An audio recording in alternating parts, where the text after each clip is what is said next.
Namaste, Jai Bharat. Bangladesh had been studying for Pakistan ever since Muhammad Yunus came, studying for Pakistan to become like Pakistan. And this man is absolutely doing many foolish things. Loud talks create a lot of problems for him. First of all, he heavily depended on the terrorists, the Jamaat-e-Islami people who were earlier imprisoned, let them loose, and they went on a rampage and he didn't check there. He should have known that there will be repercussions. He let the Jamaat-e-Islami and the terrorist or the radical Islam outfit free who were earlier imprisoned, and they went on a rampage.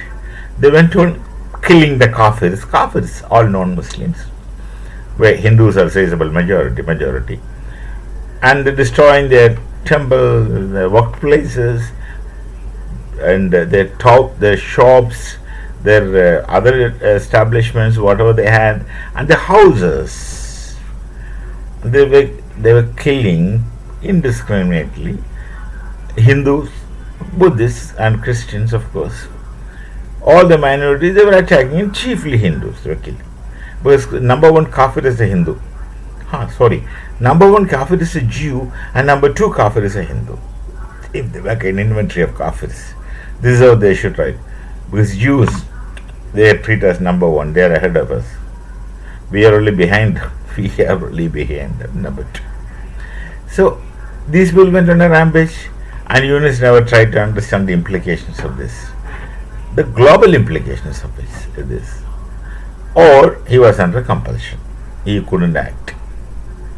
Then, of course, I think he didn't understand, obviously, because he kept talking loud afterwards.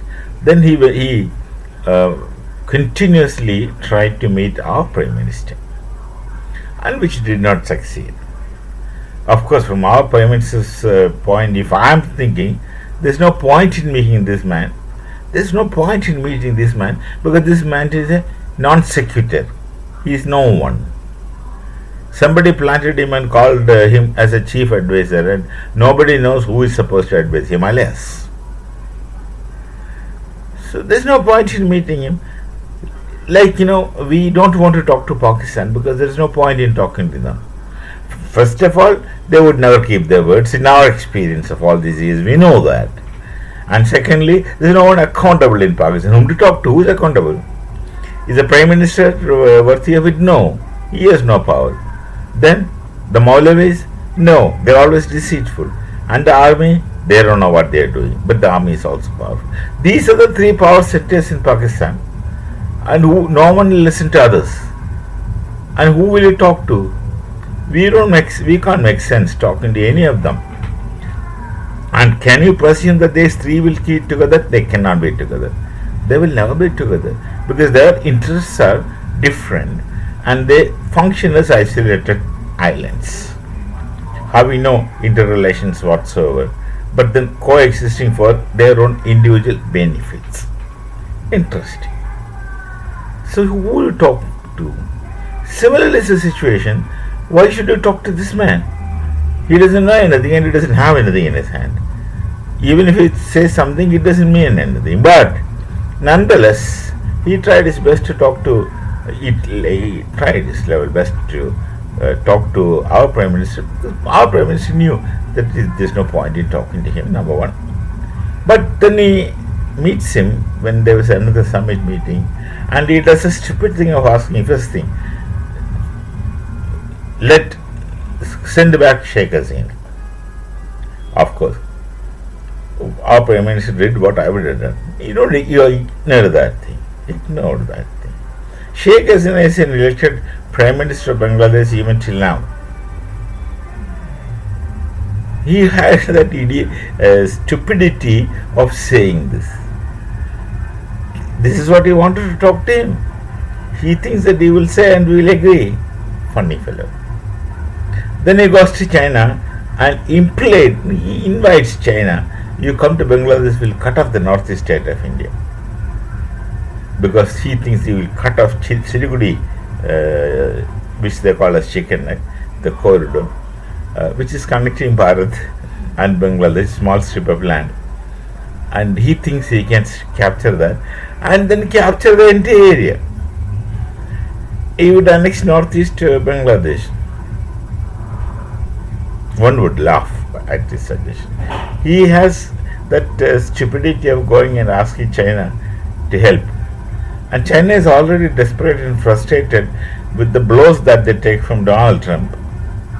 I don't know what reply they gave, but he went and spoke like this. And gave such impression to the people who are in support of him, the radicals. I don't know how they take it, nobody knows. Anyway, so this person, now nobody knows what's happening in Bangladesh exactly. He does all kinds of atrocious things. If you list it, the inventory will be long. No one knows what's happening. They have the internet non-functional. The railroads are disturbed. Everything is disturbed. The roads are disturbed. Their cargo movement does not take place. The food crisis must be there. The power crisis must be there. Communication is not there. All in a huge mess, and this man still thinks that he will be continuing. He wouldn't conduct elections because the elections means he will not come into power because he has no back supporters except the radical Islam, and their whims and fancies are always flimsy. It keeps changing within hours. What you say in the morning, you say in the afternoon shall be entirely different. They are inconsistent mental people who are absolutely ignorant and uneducated, who thinks that they are doing the right thing, and because they enjoy lawlessness. There are people who enjoy anarchy. You can do whatever you feel like, no one is there to stop you. Go to any shop and break it open and take whatever you want. Go to any food shop and break it and go in and eat whatever you want. How much this idiot can eat? He would eat as much as he can and he would carry as much as he can, and then when it is over, he is back to square one that he doesn't realize. So situation in Bangladesh is, I don't know what and what's going to happen. In between, Sheikh Hasina was telling his party people that I will come back to make things in order. Let's see how things work out.